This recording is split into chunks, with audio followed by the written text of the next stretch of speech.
Namaskar, Acharya ji. I have a question which relates to the youth of today, to us. So, we are now comfortable with public display of affection. It is in a sense, our expression of freedom for the other. We're in a relationship, so we have nothing to hide. But there is a certain resistance against it.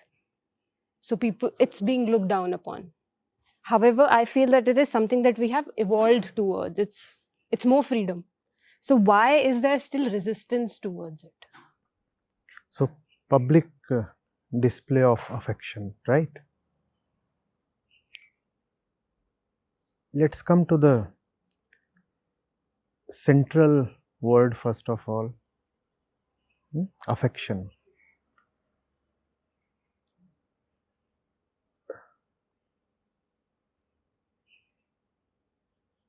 Is this that is being displayed, or most of the times prevented from being displayed,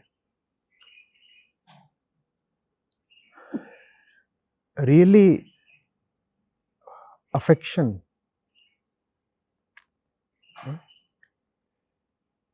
If it is really pure affection, which is love, then its display in public can have no harmful effect upon the public. Those who attack public display of affection, PDA, they say that by doing these things in public, you are setting a harmful, corrupting example towards those who are watching these things.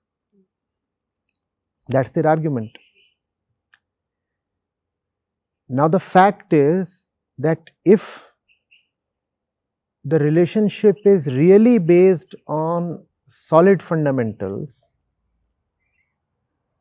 if the relationship really has some depth, genuine sincerity,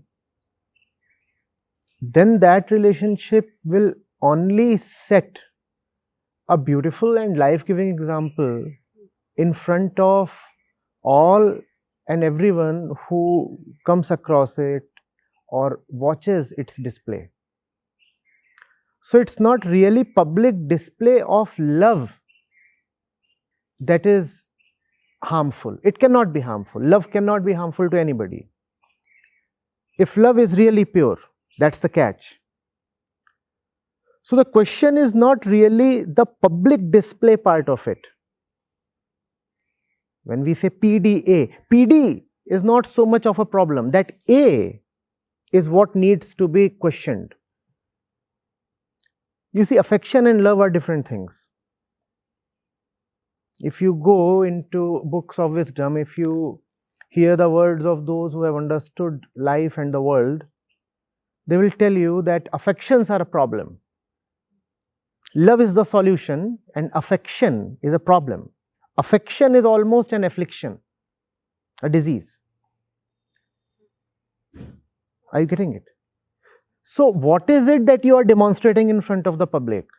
If you are demonstrating pure love, then pure love knows its own way. It's like a pure stream. It knows how to flow, where to flow, and which ocean to reach. So, if the individuals concerned are really in a relationship of pure love,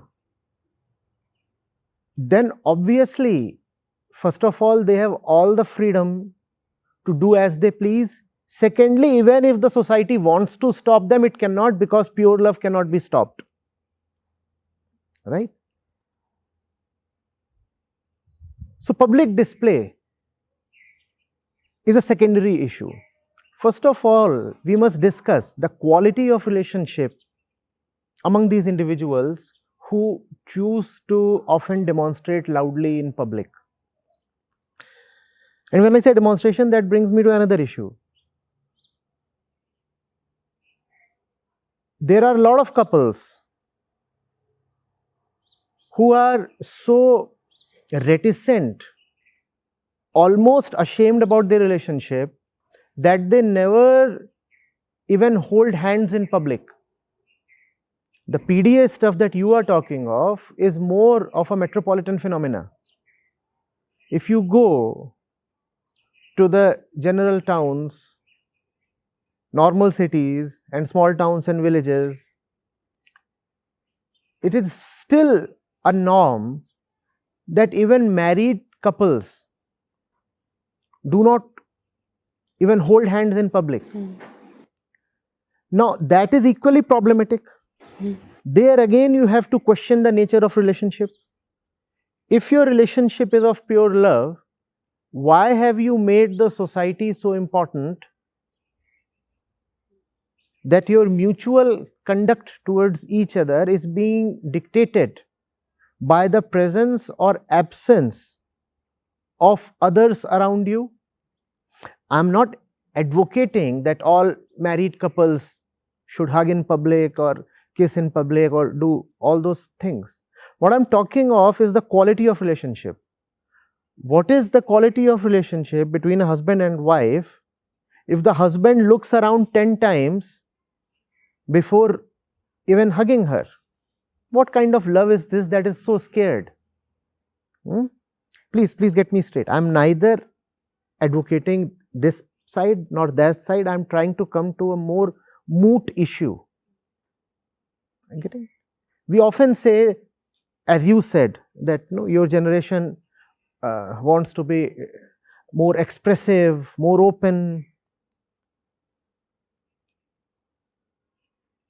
And then there is the vast majority of those who say that by themselves they do not want to come out in open and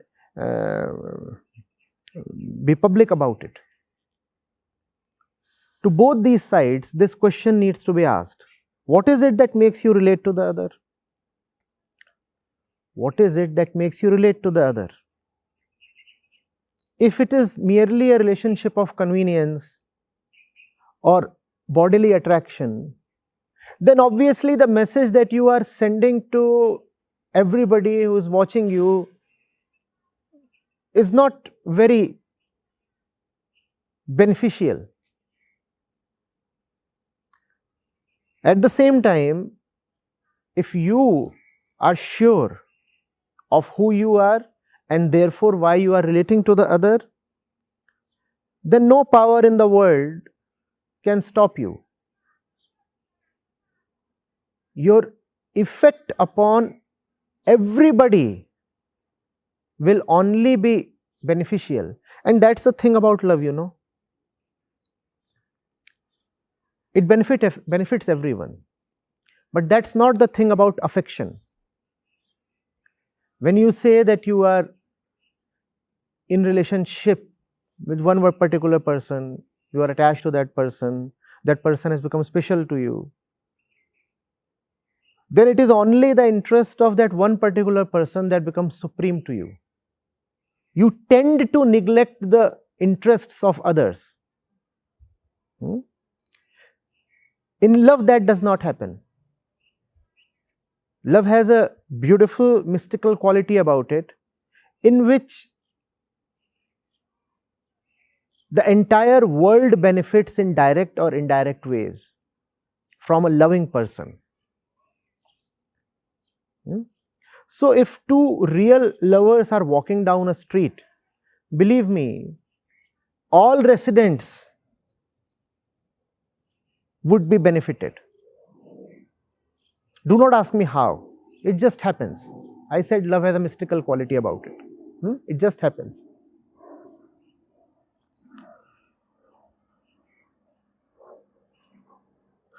How would one differentiate?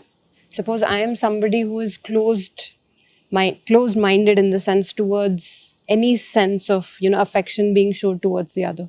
How would I differentiate? How would I know that this? So that's your responsibility. That's your responsibility, not towards the onlookers, but towards yourself. How do you afford to not to know? If you are alive and if you are in relationships, how do you afford to not to know who you are and why you are relating to the other? That obviously does not mean that somebody else gets the license to intercept you and regulate you and dominate you and tell you how to do your personal stuff. That obviously is out of the question. But then you do have a great individual responsibility to ask yourself, I am hugging and kissing this person in public. Who exactly is he? What does he mean to me? And you should be doing this irrespective of whether somebody is objecting to your relationship or not. Right? You might be living in Europe or Australia or America where nobody objects to PDA. But still it is your own obligation towards yourself to ask yourself, who is this person I have allowed to enter my life? How has he become the center of my universe? How has he become so important to me that all the time I am found sticking to him? Who is he? That's the important question. And if you are right, the other one is right, and the reasons in the relationship are right, then whether you display it publicly or not, it doesn't matter. Whether you display it publicly, whether you don't display it publicly, it would be good for you and it would be good for everybody else. But for those who are objecting, do they have any way of... They have no authority. They have no authority. No authority. Nobody has any authority, especially those who themselves do not know who they are. Those who object are mostly objecting for so-called cultural reasons. These are pseudo-cultural reasons. They do not even know culture. Ask them to define culture, they would be clueless. So, they are out of the question. You see, when you say public display of affection, it includes both the sides, right? Display means a positive display as well as a hindered display. So, they too are PDA candidates. Okay. You are displaying your affection by hugging in public. And they are demonstrating their brand of affection by not even touching each other in public. That too is a particular type of display. Do you get it? Yeah. You are not displaying merely when you are hugging or kissing. You are also displaying when you refuse to even touch each other. That too is a particular quality of display. So, all kinds of displays apart, come to the central point. Who are you and why are you being seen walking with the other? What is the other bringing to your life? What are you bringing to the other's life? Are you in a relationship that would really enhance each other? Or would the relationship actually degrade the two of you? Remember, if the relationship is such that it enhances the two of you, then it would also enhance the rest of the world. Okay, this is a little bit of a tangent, but sometimes it is used in a revolting manner. Like, like you would display in public so that those who do not do it can also be, can also see that such things happen. So is that an all right way to... It's a very adolescent way of revolting. So it has some value, but very minimal. Acharya ji, this message, is it also going out to those who are the so-called torchbearers, cultural, moral guardians who know how to tell love from affection? Or is this only going out to the lovers on the streets? No, obviously this message is for everyone. every individual has first and foremost the obligation to ask himself, why is he doing what he is doing? You see, let's say there is a couple, and they are indulging in very obvious and very loud acts of PDA. And then there are two people who are approaching these two in an aggressive manner with the intention of censoring them, stopping them, asking them to move away. Both the sides need to ask each other, what are we doing? These two need to ask each other, what is it that has so possessed us that we must do what we are doing right now? And those two who are branding themselves as guardians of culture or morality have an equal responsibility to ask themselves, what authority do we have to tell somebody to do or not do what he is doing?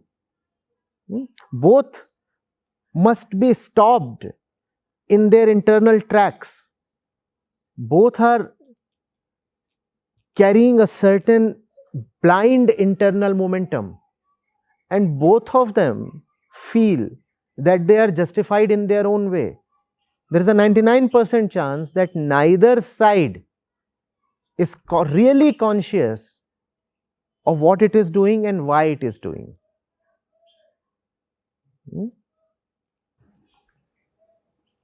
A last question on this topic, Acharya ji.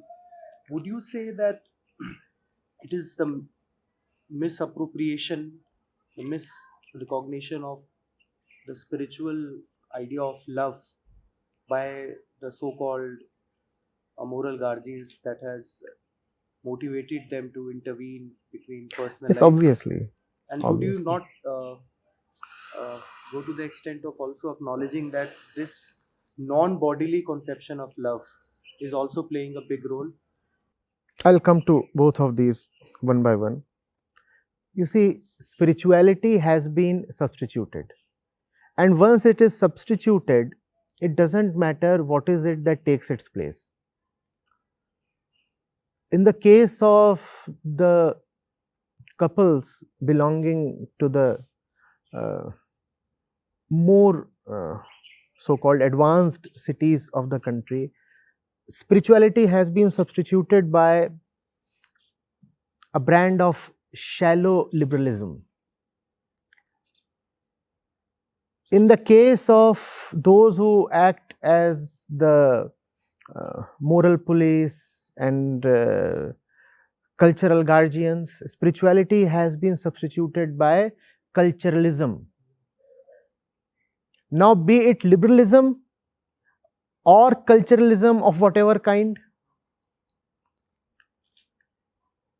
these are very poor substitutes to real understanding. When I say spirituality, I do not mean any kind of mumbo jumbo and all the nonsensical superstitious stuff. I am not talking of that. I am just talking of understanding, knowing, realization. So this side, without knowing, thinks that it is just all right to do whatever one wants to do. What I want to do is supreme. This side has turned the ego as its master. Right? That's what liberalism is commonly understood or misunderstood as. Right? I have all the right to do as I please. So I have all the right to do whatever I am doing without being introspective, without being meditative, without having the patience and the courage to go within myself, explore things, question my intentions and discover the truth. And that side thinks that it is already on the right side of religion, spirituality, morality, everything. That side has arrogated to itself all the righteousness. I am definitely the one in the right. And who are you? I can thrash you, I can smash you, I can throw you out of the park. Don't sit here. I know who I am. It becomes very difficult to decide which of these two sides is deeper in ignorance.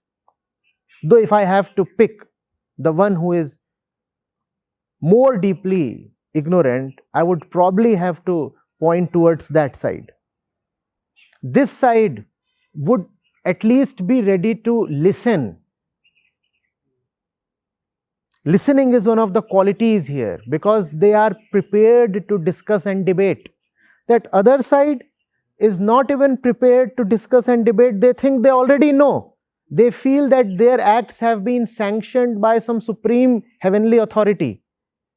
They feel they have some kind of supernatural religious sanction to their acts. So, obviously, both of these are ignorant, and both these sides need education, real inner education.